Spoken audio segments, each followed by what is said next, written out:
All right, breaking news, ladies and gentlemen. National Unity Platform tetera kola nsobi whenever they are selecting people to work with. Olunaku olwaleero nnyongedde okukakasa nti ekibiina kya NUP ekirukulemberwa Robert Kyagulanyi Ssentamu Bobi Wine tekitera kukola nsobi whenever they are selecting people to work with. Njagala otambuze video. Gwe ssebo banya abantu laba ku mukutu. Just a few minutes ago, ekifaananyi kifulumye ku mitimbagano nga kiraga abakulu ababadde beyita aba opposition nga bagenze mu State House. National Unity Platform tetera kukola mistake.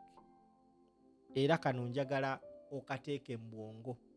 Ekibiina kya NUP tekitera kukola nsobi nga kiselectinga abantu bekigenda okukola nabo. Mbuuza lwaki. Ekifaananyi kyolaba ku screen yawo gwe ssebo oba nnyabo atulaba. Kiriko abakulembeze bonna abasinga nga bava mu kibiina, bava mu opposition oludda oluvuganya. Era babadde nga beyita ba opposition okumala ebbanga. Naye gwe ssebo oba nnyabo ndaba essira lyo saagala oliteeke nnyo ku balala bonna. Wabula essira lyo njagala oliteeke ku basajja ababiri abooluganda. Abasajja abali emabega wa Museveni okuli Latifu Ssebaggala Sseŋŋendo, okuli n'omukulu amanyikibbwa nga Ntege Farouk, muganda wa Latifu Ssebaggala Sseŋŋendo.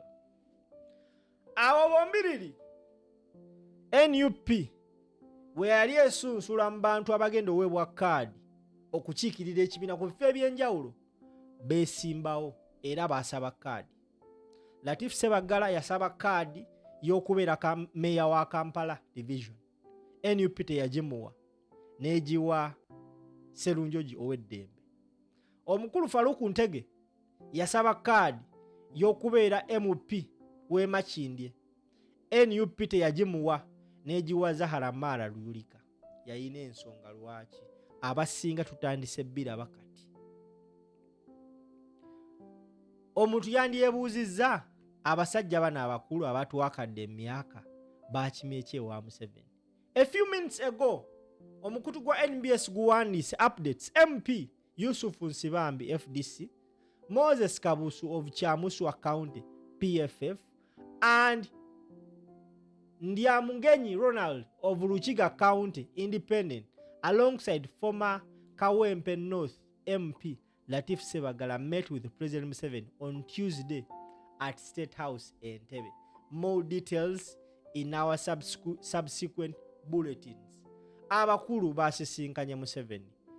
Mu butuufu essaawa zino mu kaseera kano kennyini ng'oweyita opposition obaddeko opposition toyina nsonga whatsoever gy'ogenda kakasa Munnayuganda nga nze lwaki wagenze n'omiitinga Museveni, apart from gwe okukakasa bye tubadde twogera nti obadde okulagana ne Museveni ebbanga lyonna. Bano abantu baamiitinga ku Lwakubiri, ekifaananyi kifulumye leero ku Lwokutaano. Abasinga nga nze situgenda kwewuunya Latifu Ssebaggala okuba nti amiitinze Museveni. Lwaki? Because of ebyasookawo. Muganda wa Latifu Ssebaggala mukulu we Alhaji Ntege Ssebaggala omugenzi, Mukama Katonda amuwe ekyumula eky'emirembe amusonyiwe ebyamusobako, yakola ekintu kye kimu bassebo ne bannyabo ng'abantu batandise bamwesize balaba nti ali ku sayidi y'abanyigiriza, yasala eddiiro n'agenda ewa Museveni Alhaji Ntege Ssebaggala. Gwe ssebo oba nnyabo ki ekyamutwalayo? Yali anoonya kifo, era olwagendayo Museveni n'amuwa ekifo nga minister without portfolio, wabula parliament yamulemesa olw'okugamba nti talina bisaanizo bituukatuuka na kifo kye baali bamuwadde oyo muganda we. Now muganda we leero Latifu Ssebaggala Sseŋŋendo y'omu ku balabiseeko abagenze mu State House meeting nga Museveni.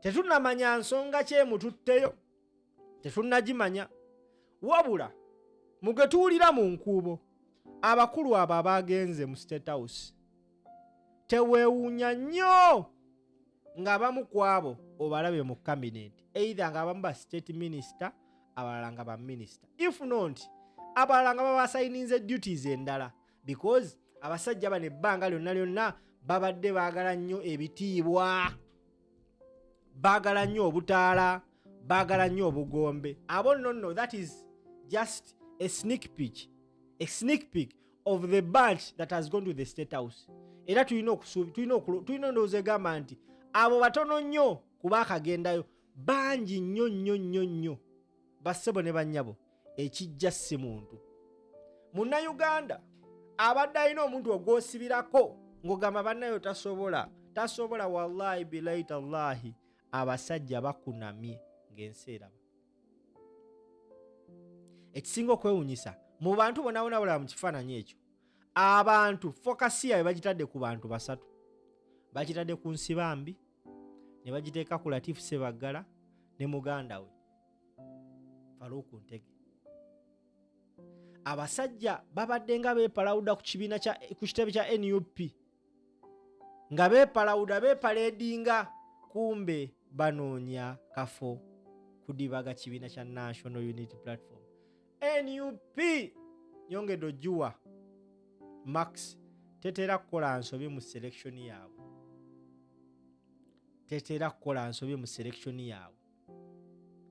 tubadde tuli awo singa NUP yawa Ntege Faluku Kaadi tubadde tusayinize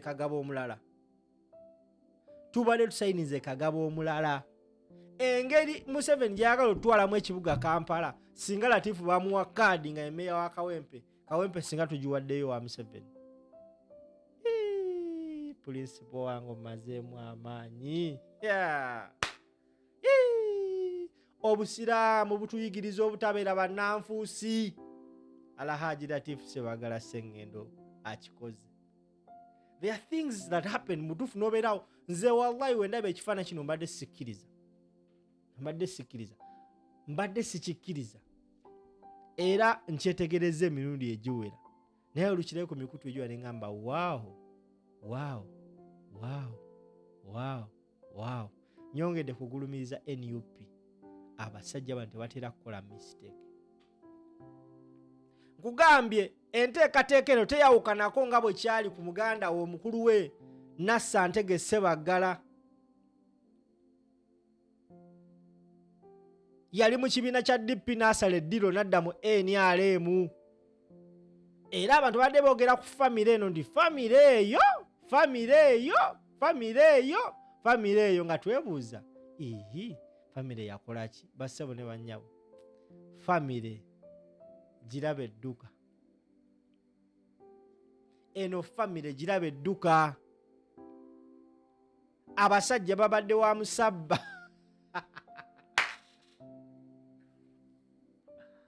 abantu bagambanga nti eno famire y'abalatifu ono mukulu waabwe yabonoonera because eno famire yayinako once this family at one point yayinako ku masannyalaze nga be balagira be bawawanda eddusu ku muntu era yali mukulu waabwe oyo naye kasita yasala eddiro nadde wa Museveni abantu batandika okukuba ebituli mu eno family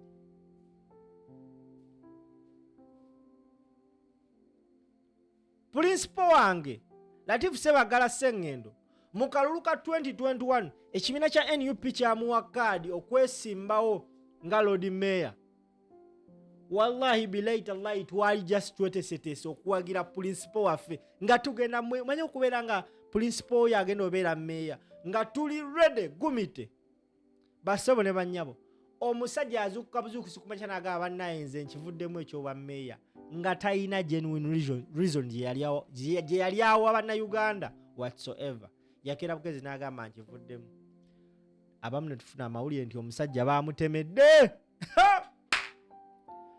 twafuna amawulire nti omusajja baamutemedde ekifo n'akivaamu like seriously nenga